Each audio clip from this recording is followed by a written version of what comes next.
Welcome back to the Reading Corner here on Dreamers Defy. We are currently reading Vengeful by AJ Parnell. We are up to chapter 15 today, and as you can see, we are kind of in those middle chapters in the middle of the book. And if this is your first time joining us, I would highly suggest going back to the introduction video, starting there and working your way forward. The story does contain some sensitive storytelling, and I want you to know that up front. But if you've been with us the whole time, you're ready for chapter 15, I would bet. So if this is your first time and you're just hanging around, go ahead or go back to the beginning. And if you've been here the whole time, let's get going, shall we? Chapter 15, To Heal a Troubled Soul. It had taken Luke from dawn till dusk to complete the difficult and delicate task necessary for the ritual that was to take place tonight. And with each step he had completed, his mind grew more and more troubled. Standing at the edge of the clearing, next to the crackling campfire he had made, Luke took stock of his work.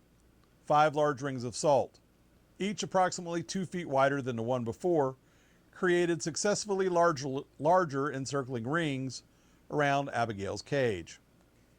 A chill worked its way into Luke's soul, and he knew it had nothing to do with the coming cold. Watching the retreating sun, Luke's eyes fixed on the majestic multicolored hues. Red, yellow, and orange mixed with bright blue sky, all slowly melding together into New Mexico pinks. Luke watched as the last of the fading rays of sunlight sank below the distant horizon. Though the day had been uncomfortably warm, Luke knew the cold of the coming night would be far worse. But the cold was not what Luke feared most. What terrified him, if he had done everything correctly, were the things yet to come. Abigail had no idea what lay in store, the price she was about to pay for her deeds. She was obviously not sorry for what she had done in the past. Spotting her sitting at the back of her cell, Luke watched as Abigail played with her empty water bottle. Bored, Abigail asked, "You all done? Can we please go home now?" No matter what she had done or what she would continue to do if she was not stopped, Luke could not help but feel sorry for the fact that if everything worked out as planned, the woman he had once loved so deeply would never go anywhere ever again. Careful of the salt rings, Luke went back to the truck cab to get the last of the items he needed. Lurching to her feet, Abigail hurried to the front of the cage. "You can't just leave me here."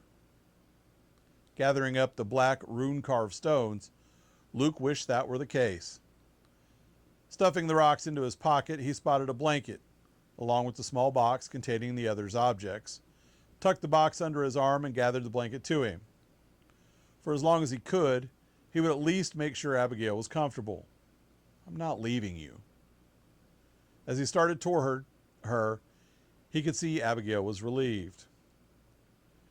"You know that the longer this goes on, the worse things are going to be, right?" Abigail asked. Offering her the blanket, Luke countered. "For who? You or me?" Taking the blanket, Abigail placed her hand over Luke's. "For both of us. If you really want us to be together, for us to start over, we need to go home. Now." Pulling away, Luke shook his head. "It's too late." Holding the blanket to her chest, Abigail pleaded. "No, it isn't, Luke. We can still make all of these dreams we talked about come true. You just have to take me home. Nothing but the two of us matters. Just forget all about this, about everything you think you know about me. Please?" Out of the corner of his eye, Luke caught the movement of a dark shadow as they began to gain strength and gather about him. He could feel their hate, their need for revenge beating at him like a relentless wave. In that horrible nightmare he had awoken from hours earlier, he only had a small taste of what these tormented souls had gone through. Even now he could feel the helplessness, the pain in the knowledge that all they could do was stand by helplessly as Abigail went on with her life, tormenting others like them as they were forced to watch, year after year, powerless to do anything. Luke? How he must look to her, standing there staring down at her precious box. Ignoring the obscure forces gathering around him, Luke looked up at Abigail. "Tell me about this box, Abby. about why you felt the need to do all these terrible things. Tears of frustration pooled in her eyes. Luke did not want to believe she had done such unspeakable things. He wanted to believe that the woman before him was not a monster. Forcing words past her clenched teeth, Abigail said, "I've told you over and over again, Luke, none of that is real. All of this, everything you believe happened, it is all in your head." Looking over his shoulder, Luke spotted Andrea. She usually stayed back, trying to give him space, as the more aggressive spirits took turns raging at him. She offered her timid words of advice. "Son, I know it's hard, but you've got to believe us.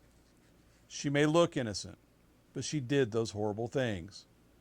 She's gone around and around the subject, trying to twist the truth into a tale she thinks you will believe. Abigail has not even come close to telling you, or proven in any way, that she is sorry for her actions."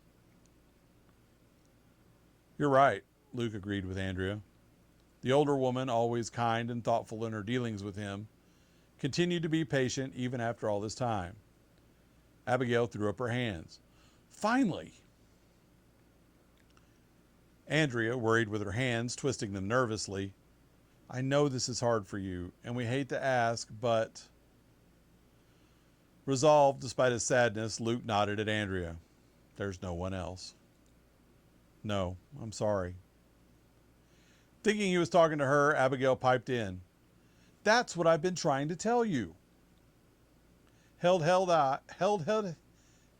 high, Izzy stomped past Andrea and Luke on her way to the tall metal frame. Luke turned and watched Izzy stop before Abigail and pause for a moment, her eyes narrowing before she ran a hand back and forth on the bars, as if she were a child teasing an animal at the zoo. Except Abigail couldn't see Izzy. Not yet, anyway. "I wasn't talking to you, Abby." "God!" Rubbing her temples, Abigail struggled to remain calm. "I can't help you, Luke, if you're unwilling to admit you need help and won't accept that you are, in fact, delusional." Unfortunately for her, Abigail was about to come face to face with his so-called delusions, starting with Izzy. Darkness had settled in, and with it the spirit's determination to see this thing through. Izzy pointed up at the box in Luke's hand and nodded. Jaw set, Luke flipped the lid open. "Last chance, Abby." Anger bright in the depths of her cold blue eyes, Abigail kept her lips pressed tight. Allowing his frustration to give him strength, Luke removed Izzy's tattered doll from the box. "Fine.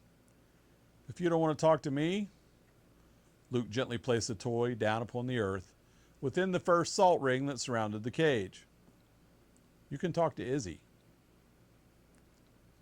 Looking down at the doll, Abigail burst into laughter. "What? Oh, wait. Let me see if I get this straight. Izzy is now in the doll, right? And by talking to it, she will be able to move on and go to heaven and all that kind of stuff?" Watching Izzy inch towards Abigail, Luke felt a pang of regret as he removed the crystals and smooth marked stones from his pocket and began arranging them around the doll. Something like that. Once the stones were in place, there would be nothing stopping Izzy from getting up close and personal with the person she held responsible for her suffering. Imploring, Abigail reached out of the cage. "Luke, please give me the doll. It's worthless to you." Emily drifted close to Luke, her hate-filled eyes fixed on Abigail. "You sure we can't all go in together?" she asked. Looking at Emily, he nodded. "It's the only way I found that would be fair to everyone." Confused, Abigail asked, "Are you talking to Izzy? Maybe I could talk with her too. Help her understand that I'm sorry and we can go home." Emily growled, "Good try, bitch, but you aren't going anywhere." Running a hand down his face, Luke tried to block out everyone else and focus on Abigail. "You did tell me one truth about the trinket you have in your box." "And what was that?" His eyes cold, Luke snapped the lid to the box closed and got to his feet. That all of the owners of the items are dead, except me. Luke looked down at the doll, the stones, and the lines of salt. Everything was in place for Izzy. All the child needed now was a little more time to draw in the energy from the earth, the stones, and the fields he had so carefully constructed, and she would finally be able to confront her tormentor. From the darkening fields around them, the wind began to stir. A low, unearthly moan sounded as the wind tore through the grass, sage, and mesquite dunes and raced into the clearing. With a twisted smile, Emily looked up at Luke. Hand to her throat, Abigail asked, "What the hell is that?" "The others. They're all anxious to spend time with you." An alarm beeped on Luke's watch. Sad, he shut it off and knelt beside Izzy. With his index finger, he carved out a small pathway within the first ring of salt, creating an opening that allowed the child to, at long last, enter the space in which Abigail's cell sat. "I did what I could for you. I want you to know that. What happens from here on out, that's on you." As he backed away, Luke and Abigail's eyes met. As hard as he tried, Luke could not find it in his heart to believe that someone who looked so fragile, so frightened, could be so completely and undeniably evil. "Where are you going, Luke?" His eyes full of regret, Luke turned away. "You're in their hands now." He carefully placed the box safely within the bed of the truck, grabbed a bottle of Jack Daniels, and started walking into the desert. "Luke! Luke! Get back here!" Abigail yelled at him. As he continued walking into the field and away from the scene of what was about to unfold, he felt a moment of calm as everything grew quiet. There were no shadows lurking just out of sight, no feeling of heavy oppression bearing down on him. This was as close to peace as he had had since he woke up in that damn hospital bed and found himself wearing restraints. He remembered first feeling confusion, thinking he heard Emily's voice, and then panic set in, and no one was in the room with him. The panic soon turned to self-loathing at having not been able to get killing himself right. But those emotions, as horrible as they had been, were nothing compared to what soon followed. Forced to lie there tied to his bed until Abigail or the next therapist in line deemed him fit to be released, he had started to see shadows, hearing faint voices whispering like snakes coiled in the corners of his room. At first, he thought it had been some weird side effect from all the medication he had nearly overdosed on. Then, to his horror, those forms had taken shape, gained their voices, and begun to torment him both day and night. Just when he was about to go stark raving mad, Emily had appeared. And to his relief, she had pushed the others back, promising them she would help him understand. Luke had been so relieved to hear Emily's voice at first that he had not even thought to question that the girl was also dead, and that having Emily just standing there talking with him only proved he had lost what was left of his ever-loving mind. Still, in his madness, he reasoned that it was better to just have one delusion talking to him than the entire host of spirits. Bumping up against a large rock, Luke looked back at the small flicker of light emitted by the campfire. His mind, arms, and body ached from the pounding they had taken setting up everything.